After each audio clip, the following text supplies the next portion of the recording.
యోహాను సువార్త 19వ అధ్యాయము 28వ వచనం. 28వ వచనం. తరువాత సమస్తమును అప్పటికి సమాప్తమైనదని యేసు ఎరిగి, లేఖనము నెరవేరునట్లు నేను తప్పికొనుచున్నాను. హల్లెలూయా.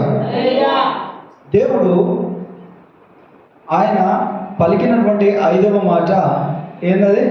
నేను తప్పికొనుచున్నాను. చచ్చిపోయడానికి నీళ్ళు అవసరమా? ఎట్లాగో చనిపోయడానికి వచ్చిన దేవునికి తెలుసు. మరి నీళ్లు తీసుకొని ఏమో బతుకుతాడా? అప్పటికే రక్తమంతా పోయింది, నీళ్ళు శరీరంలో రక్తమంతా పోయింది. చివరి కొంచెం రక్తం మాత్రం మిగిలి ఉన్నదో మరి అది కూడా అయిపోయిందో తెలియదు. ఆ సమయంలో నాకు కొంచెం నీళ్ళు ఇవ్వండి అని అన్నాడు. హల్లెలూయా, హల్లెలూయా. అయితే దేవుడు ఆ మాట ఎందుకు అన్నాడంటే, ఇది లేఖనము నెరవేర్పులోనికి రావడానికి అన్నాడు. హల్లెలూయా.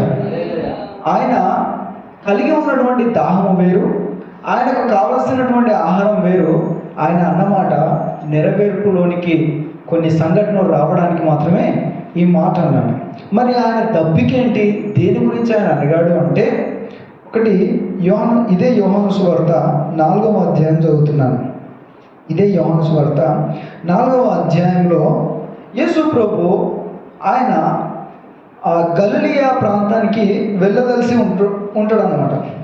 ఆయన గలిలయ అనే ప్రాంతంలో వెళ్ళాల్సినటువంటి సమయంలో ఆయన సమరయ మార్గంలో వెళ్తాడు. ఇది చెప్పాలంటే కొంచెం పెద్దగా ఉంటుంది, నేను చిన్నగా చెప్పే ప్రయత్నం చేస్తాను. యూదులు సమరయ ప్రాంతంలోనికి వెళ్ళరు. గలిలయకు వెళ్ళాలంటే తిరిగి తిరిగి తిరిగి తిరిగి వెళ్ళాలి. ఎందుకంటే ఈ సమరయులు అంటరాని వారిగా పరిగణిస్తారు. మనుషుల స్వభావం అంతే కదా. అంటరాని వారిగా ఈ సమరయులను పరిగణిస్తారు. అయితే ఈ దేవుడు ఒక పని పెట్టుకుంటాడు, నాకు త్వరగా నేను ఆ యొక్క యూదయాకు వెళ్ళాలి అని చెప్పి సమరయ మార్గం అనుకుంటాడు. హల్లెలూయా. అదే శిష్యులకు చెప్తాడు, మీరు వెళ్ళినప్పుడు సమరయ ప్రాంతంలోనికి వెళ్ళొద్దని చెప్తాడు. కానీ యేసు ప్రభు సమరయ ప్రాంతంలోనే వెళ్ళాలని ఆలోచిస్తాడు. ఎందుకంటే మనుషుల మాటలకు వీళ్ళు ఒకవేళ వెళ్ళారనుకో, వాళ్ళనే మాటలకు వీళ్ళ గుండె పలుకుతుంది, వీళ్ళు తట్టుకోలేరు అని చెప్పి శిష్యులను పంపేటప్పుడు సమరయకి వెళ్ళొద్దంటారు. కానీ దేవుడు మాత్రం సమరయాలకి వెళ్తాడు. వెళ్ళినప్పుడు అక్కడ ఒక బావి ఉంటుంది. ఆ బావి ఎవరు తవ్విందంటే యాకోబు తవ్వినటువంటి బావి ఉంటుంది. ఆ బావి దగ్గర ఒక స్త్రీ ఏం చేస్తుందంటే పట్టపగలు వచ్చి నీళ్లు చేరుకోవడానికి వస్తుంది.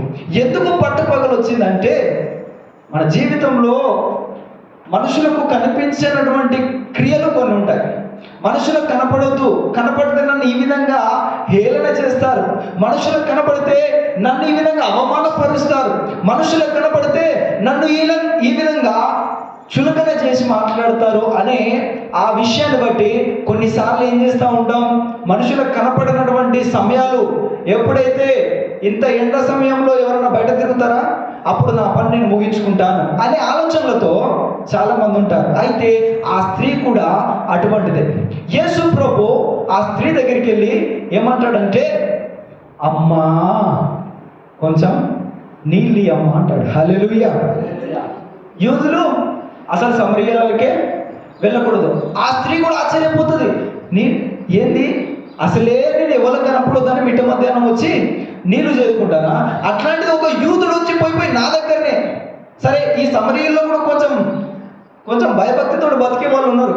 వాళ్ళ దగ్గరికి కాదు, నా దగ్గరకు వచ్చి పిలిచే పలుకులో కూడా ఎంత రెస్పెక్ట్, ఎంత మంచితనము చూపిస్తున్నాడంటే, అమ్మా నాకు దాహమునకు నీళ్ళు ఇవ్వు అని అంటాడు. హల్లెలూయా. సమరయ స్త్రీ భయపడిపోతుంది. ఏంది, నువ్వు యూదుడవు, నేను సమరయ స్త్రీని, నా దగ్గర నీళ్ళు ఎట్లా అడుగుతున్నాను అని అక్కడ అంటది. అదే శిష్యులు అయితే సమాధానం ఇవ్వలేరు. హల్లెలూయా, హల్లెలూయా. అయితే అక్కడ యేసు ప్రభు అంటాడు, నాకు దాహమునకు నీళ్ళు ఇవ్వని. ఆ స్త్రీ ఎండలో వచ్చిండు, దాహమునకు నీళ్ళు ఇవ్వమని అడిగాడు. అప్పుడు ఇవ్వలేకపోతాడు. కానీ ఆ స్త్రీ భయపడిపోతుంది, ఎందుకంటే తన జీవితం అప్పటికీ సరిగ్గా లేదు. అయితే దేవుడు అడిగినప్పుడు, నీవు యూదుడవు, నేను సమరయ స్త్రీని అనే విషయం నీకు తెలియదేమో, నేను సమరయ స్త్రీని నా దగ్గర ఏ విధంగా నీళ్ళు అడుగుతున్నావు నువ్వు తాగుటకు, నేను సమరయ స్త్రీని అని యేసు ప్రభువుకు తెలియజేస్తుంది. ఎందుకు అంటే ఆ స్త్రీకి యేసు ప్రభువుకు నేనెవరో తెలియదు అని అనుకుంటా ఉంది. అప్పుడు ఆమె తలంపు గమనించినటువంటి యేసు ప్రభు అంటాడు, నీ గురించి బయోడేటా మొత్తం నాకు తెలుసమ్మా, అయినప్పటికీ నేను నిన్ను ప్రేమించే విధానము అమ్మా అని పిలుస్తున్నాను. హల్లెలూయా. ఏంది, నువ్వు నా గురించి తెలుసా? నీకు 5 భర్తలున్నారు, ఇప్పుడు ఉన్నవాడు కూడా నీ భర్త కాదు, నువ్వు అటువంటి జీవితం జీవిస్తున్నావు. అవును, నేను అటువంటి జీవితం జీవిస్తున్నాను, అయినప్పటికీ నేను నిన్ను క్షమించటానికి, నా ప్రేమ నీకు చూపించడానికి నేను వచ్చాను, అమ్మా అని పిలుస్తూ ఉన్నాడు. హల్లెలూయా, హల్లెలూయా. ఆ క్షణంలో ఆయన చూపించినటువంటి ప్రేమకు ఆయన దాహం తీర్చబడ్డది. హల్లెలూయా. ఏంటి ఆ దాహము అంటే, నాకు ఆకలి అవుతుంది, నాకు దాహం అవుతుంది అని యేసు ప్రభు చెప్పగానే ఆయనతో ఉన్నటువంటి శిష్యులు పరుగును ఉరుకుతారు, ఊళ్ళోకి వెళ్ళి ఏమైనా ఆహారం దొరుకుతుందేమోనని పట్టుకొని వస్తారు. పట్టుకొని వచ్చినప్పుడు ఈ స్త్రీకి అప్పటి వరకు యేసు ప్రభు ఏం చెప్తాడు? సువార్త చెప్తాడు. సువార్త చెప్పినటువంటి ఈ స్త్రీ యేసు ప్రభు తానే అని గ్రహించి, ఆయన రక్షకుడని గ్రహించి, ఆయన మెస్సీయాని గ్రహించి, ఆయన మనల్ని విమోచించేవాడని గ్రహించి, ఆయనే నా జీవితంలో శశశామనము చేయగలడని, ఆయనే నన్ను పరలోకంలో నిలువబెట్టేటటువంటి దేవాది దేవుడని గ్రహించి ఆ సువార్త మోసుకొని తాను నివసిస్తున్నటువంటి ప్రాంతములు అన్నిట్లో కూడా ఆయన దేవుడని ప్రకటించి అనేకుల్ని తీసుకొని వస్తుంది. హల్లెలూయా, హల్లెలూయా. ఇప్పుడు ఈ యొక్క శిష్యులు ఏం చేశారు? ఆహార పదార్థాలు తీసుకొని వచ్చినారు. శిష్యులు ఆహార పదార్థాలు తీసుకొని వచ్చినారు. మరి ఆ స్త్రీ ఎవరు తీసుకొచ్చింది? అనేక జనాలను తీసుకొని వచ్చింది. మరి యేసు ప్రభు దాహాన్ని, యేసు ప్రభు ఆహారాన్ని ఎవరు, ఆకలిని ఎవరు తీర్చారు చెప్పండి? స్త్రీ. హల్లెలూయా. ఆయన శిష్యులతో అంటాడు, అది శిష్యులు, అయ్యా నేను ఆకలి అవుతున్నానుగా, ఇగో ఆహారం తిను, మేము చాలా దూరం పరిగెత్తుకొని వెళ్ళి త్వరగా ఇంత ఎండలో నీవు ఆకలి అవుతుందంటే ఆహారం తీసుకొచ్చానంటే, నా ఆహారం ఇది కాదు, నా పానీయం ఇది కాదు, ఇదిగో ఈ స్త్రీ చేస్తుంది చూడు, ఇది నా ఆహారం. హల్లెలూయా. ఇది నా పానము అని తెలియజేస్తాడు. హల్లెలూయా. ఆ స్త్రీ దేని గురించి అయితే ప్రయాసపడుతుందో, ఆ స్త్రీలో దానికి సంబంధించినటువంటి జీవ జలము లేదని, దేవుని మాట జీవ జలము లాంటిది, ఆ జీవ జలము తనకు లేదని యేసు ప్రభు ఆ శారీరక జలము అడిగి జీవ జలం ఇస్తాడు. హల్లెలూయా. గమనించండి, యేసు ప్రభు నీ దగ్గర ఏదైనా అడుగుతున్నాడంటే అది నీకు ఇవ్వడానికి. హల్లెలూయా. నిన్ను లేదని ఒట్టి చేతులు మనం చూపిస్తూ ఉంటాం. పేతురు దగ్గర కూడా వెళ్ళి అడుగుతాడు, తినడానికి ఏమైనా చేపలు ఉన్నాయా? లేవయ్యా, రాత్రి మొత్తం ప్రయాసపడడం లేవు అంటే యేసు ప్రభు అంటాడు, నాకు తెలుసు లేవని, కొంచెం ముందుకు వాళ్ళవి ఫుల్లుగా చేపలు పడతాయి. నీ దగ్గర లేదని కాదు, దేవుడు నీకు ఇవ్వడానికి దాని విషయంలో అడుగుతున్నాడు. అక్కడ సమరయ స్త్రీని కూడా అదే అడిగాడు, ఇదిగో ఇక్కడ నీళ్ళు ఉంటే కొంచెం ఇవ్వవా అంటే, నేను సమరయ, ఇది కాదు అది కాదు, నీవు ఇదిగో ఊర్లో నుండి అనేక జనములను తీసుకొచ్చావే, ఇదిగో ఈ ఊర్లో నుండి ఎంతమందిని తీసుకొని వచ్చి రక్షణ మార్గము బోధించుటకు నా దగ్గర వాళ్ళని నిల్చోబెట్టావు కదా, ఇది నాకు కావాల్సిన దాహము. హల్లెలూయా.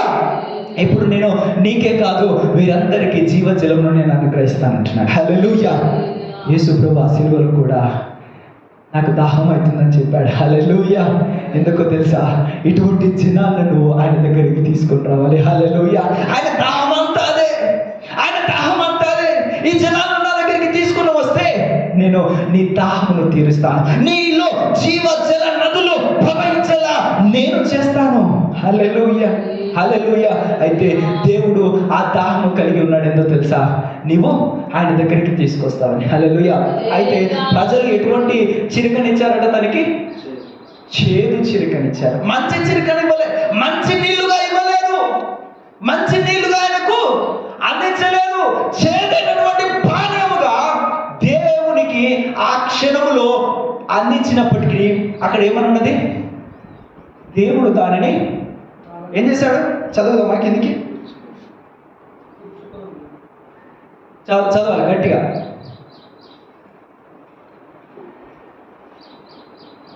చిలుక పుచ్చుకొని ఒక పాత్ర అక్కడ పెట్టి ఉండేది కనుక వారు ఒక స్పాంజి చిలుకతో నింపి ఇస్సోపు పుడకకు తొలగించి ఆయన నోటికి అందించిరి. యేసు ఆ చిరక పుచ్చుకొని, హల్లెలూయా హల్లెలూయా, ఏం చేశాడు ఆ చిరక? కొన్నిసార్లు అనుకుంటూ ఉంటాం, నా జీవితము చేదుగా ఉంది, నా జీవితం పనికిరానిదిగా ఉంది. ఆ స్త్రీ కూడా అదే అనుకున్నది. నేను ఎటువంటి స్త్రీనో నీకు తెలుసా? నీవు యూదుడవు, నేను అంటరాని వారిగా చూడవలసినటువంటి జనాంలో పుట్టినటువంటి దానను నేను, నీకు తెలియదేమో నేను చెప్తున్నాను అని ఆ స్త్రీ అనుకుంటుంది. కానీ ఆ స్త్రీ గురించి దేవునికి తెలుసు కాబట్టి, అమ్మా ఈరోజు నీ జీవితం మార్చబడడానికి ఇదిగో నేను నీ దగ్గర దాహం అడుగుతున్నాను, నీకు జీవ జలమును ఇవ్వడానికి ఈరోజు నీ దగ్గర నేను దాహం అడుగుతున్నాను. హల్లెలూయా హల్లెలూయా. ఆ స్త్రీ దాహము తీర్చడానికి దేవుడు వెళ్తే ఆ ఊరందరి దాహము, ఆ ఊరందరి దప్పిక ఆ స్త్రీ తీర్చింది. హల్లెలూయా. ఆ స్త్రీ, ఆ ఊరందరికీ కావలసినటువంటి జీవ జలము ఆ స్త్రీ ఒక కాలువ వలె ప్రవహించింది. హల్లెలూయా హల్లెలూయా. మనం ఎప్పుడైతే ఆ కాలువ వలె ఉంటే మన ద్వారా జీవ జల నదులు ప్రవహిస్తూ ఉంటాయి. దేవుడు నామానికి మహిమ కలుగును గాక. మనలో జీవ జల నదుల ఊట ఉబుకుచు అనేక జనములకు కావలసినటువంటి జీవ జలములు ప్రవహిస్తూ ఉంటాయి, అనేకుల దాహాలు తీరుతూ ఉంటాయి. ఆ విధంగా దేవుని దాహమును తీర్చడానికి నీవు ఒక మార్గంగా మార్చబడతావు. హల్లెలూయా హల్లెలూయా. ఆ స్త్రీ అనుకున్నట్టు, నేను చేదైనటువంటి జలం నా దగ్గర ఉంది, అది నేను ఏ విధంగా ఇవ్వాలి అని అనుకోవద్దు. హల్లెలూయా. ప్రజలు కూడా ఆ విధంగా అనుకున్నప్పుడు ఆ విధంగా చెప్పొద్దు. నీ అటువంటి చేదైనటువంటి చిరుకనే ఆయనకి ఇచ్చినప్పుడు ఆయన దాన్ని స్వీకరించడమ్మా, అప్పుడే ఆ జీవితము పరిమళముగా మార్చబడ్డది. హల్లెలూయా. జీవజలముగా మధురముగా మార్చబడ్డది. హల్లెలూయా.